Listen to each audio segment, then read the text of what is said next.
Consumer expectations and satisfaction and its relationship is another topic we cover in consumer behavior class. So do customers have the same expectations from these two establishments? Going to the DMV, or the Department of Motor Vehicles, and dining at a fine restaurant. There is a direct tie to what a consumer expects with their satisfaction of a product or service. If you exceed expectations, then you have a very satisfied customer. But if you fail to meet expectations, then you have a very dissatisfied customer. Expectations can be tricky. What are they based on? Well, they include a few things. One being promises that the company gives, usually through advertising. I was in the grocery store the other day, and there was a line at least 5 people deep in several check stands across the checkout lanes. I looked up as I was standing in line, and hanging over each check stand was a signage that read, "Three's a crowd." The longer I waited in line, the answer I got as I saw the sign and their commitment, or supposed commitment, to open up more check stands if there was more than 3 people in a line. Had they not advertised this sentiment, I would have just chalked up my waiting to bad timing on my part. But I now saw my waiting as their lack of attention, which brought dissatisfaction due to the expectation of what they told me in their signage. Past experiences from previous usage or patronage can also be at play. If your experience was good, you expect good the next time around. If it was bad, you aren't holding any high expectations, and you may be pleasantly surprised if the next time you go it's a better experience. Word of mouth from trusted sources is also something that sets up your expectations, as well as a reputation which has been built over time. Let's take the DMV, for example. The DMV doesn't really make any promises of customer service, so not much is expected.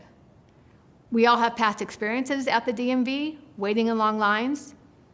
You've heard your friends' stories from their experiences from the DMV. The DMV has developed a reputation from the type of customer service they have provided over the years.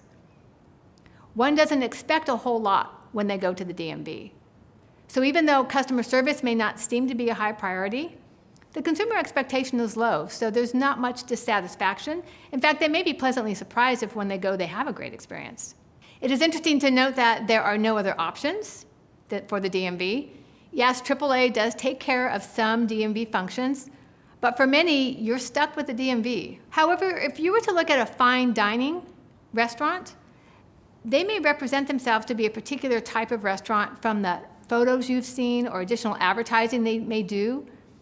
You may have a past experience of dining there, or perhaps you have a friend who, through word of mouth, has told you about their experience there.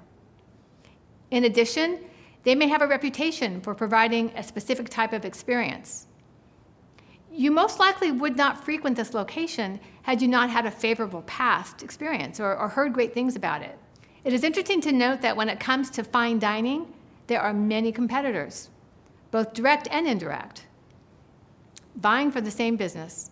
So you can imagine, because there are so many other choices, consumer dissatisfaction can be increased if they feel they missed out on another dining experience that they perceive would have been better. Have you ever ordered something from an extensive menu and saw someone else's food and wished you'd ordered that instead of what you received? It's that same feeling. Expectations can be based on the consumer's perception, which includes all sensory stimuli.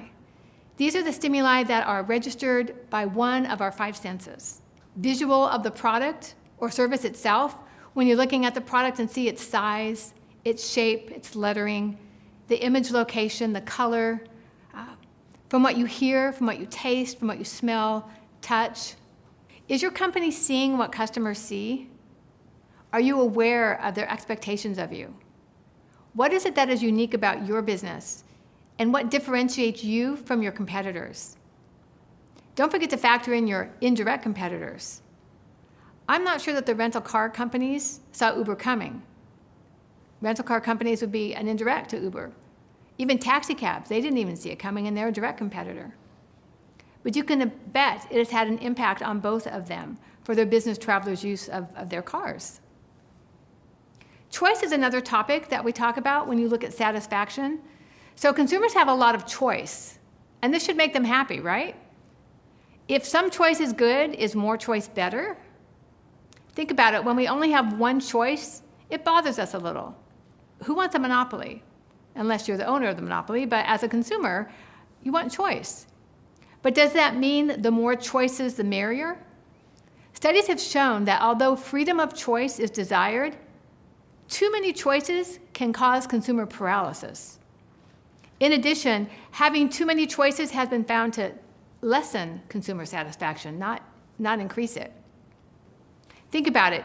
If you only had a few pairs of jeans to choose from, your expectation is that you would get the one you felt was the best of the three. That seems attainable. But if there were 12 choices, your expectation could be that surely there is one perfect choice for me in this set. Your task now becomes to find the perfect pair to fit you. This high expectation that you will finally be reunited with that perfect fit for you sets you up for greater dissatisfaction.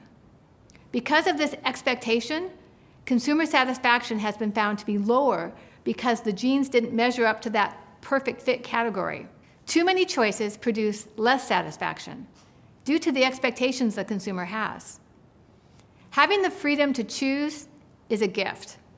Many Americans would see it as right, but that's another discussion. Yet when there are too many choices, it can cause paralysis. Real freedom requires one to be able to choose between options.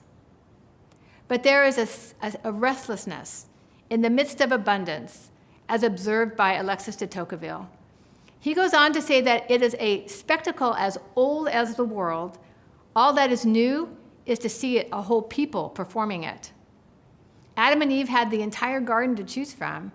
They focused on the one tree that they were told not to touch.